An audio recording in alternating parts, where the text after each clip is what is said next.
রাধে রাধে সবাইকে। আমার মায়াপুরের প্রথমবার দিনটা ছিল নৃসিংহ চতুর্দশী, ওই পারপাসেই আসা হয়। যারা আমার আগের ব্লগ দেখেছো তারা নিশ্চয়ই জানো যে কেমন এক্সপিরিয়েন্স ঘটলো আমার সাথে। আরো অনেক এক্সপিরিয়েন্স ঘটেছে যেগুলো তোমাদের সাথে আমি শেয়ার করতে চাই। ভগবানের অভিষেক করা শুরু হয়ে গেছিল, তাই তাড়াহুড়ো করে রেডি হয়ে বেরিয়ে পড়েছিলাম। গিয়ে আমি অবাক হয়ে গেছিলাম এত ভিড় দেখে। জানি না তোমাদেরকে আমি দেখাতে পেরেছি কিনা, কিন্তু ওখানে স্ক্রিনে ভগবানের অভিষেক হচ্ছে সেটা দেখানো হচ্ছে। জুতা রাখার কক্ষ এটা, ফোন রাখার কক্ষ ওটা। আসলে মন্দিরের ভিতরে যেহেতু ফোন অ্যালাউ নেই, তাই এখানে এরকম কক্ষ করা আছে। কেমন লাগছে আমাকে সবাই কমেন্টে বলো।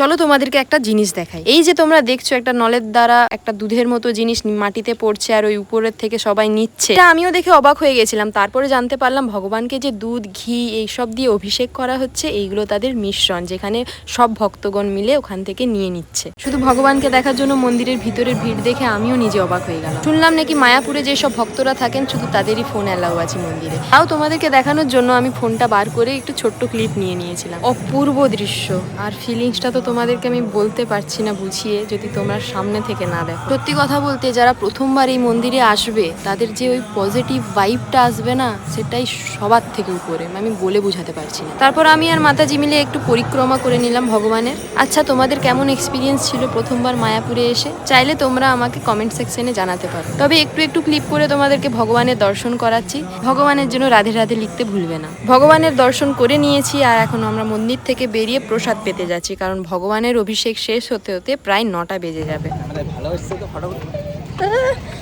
তোমাকে স্মার্ট লাগলেই হলো নাকি? বাকি আশেপাশে যেও থাকো সুন্দর যেন মেয়েগুলো থাকে। समझ रहे हो आप?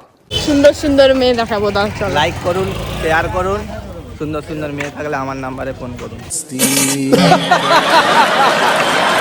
নাম্বারটা আমি লিখে দিচ্ছি, এই স্ক্রিনের নিচে চলে আসবে নাম্বারটা। 825070।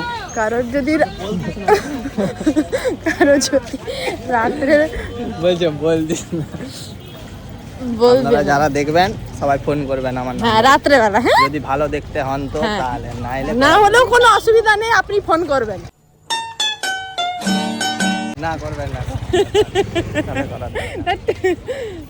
না, সব কিছু খাওয়া যাবে না, মানে তুমি একাদশীরই খাবার খেতে পারবে আজকে, প্রপার আজকের দিনে। কাল থেকে তুমি এখানে মায়াপুরে যা পাওয়া যাবে তুমি সব খেতে পারবে, কিন্তু আজকের দিনটা তোমাকে একাদশীর মতো খাবার খেতে হবে।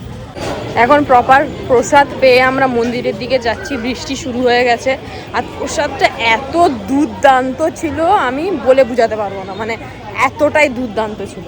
তোমাদেরকে একটা জায়গা দেখাতে আমি ভুলে গেছিলাম, তার জন্য সরি। তো এটা হলো সেই জায়গা।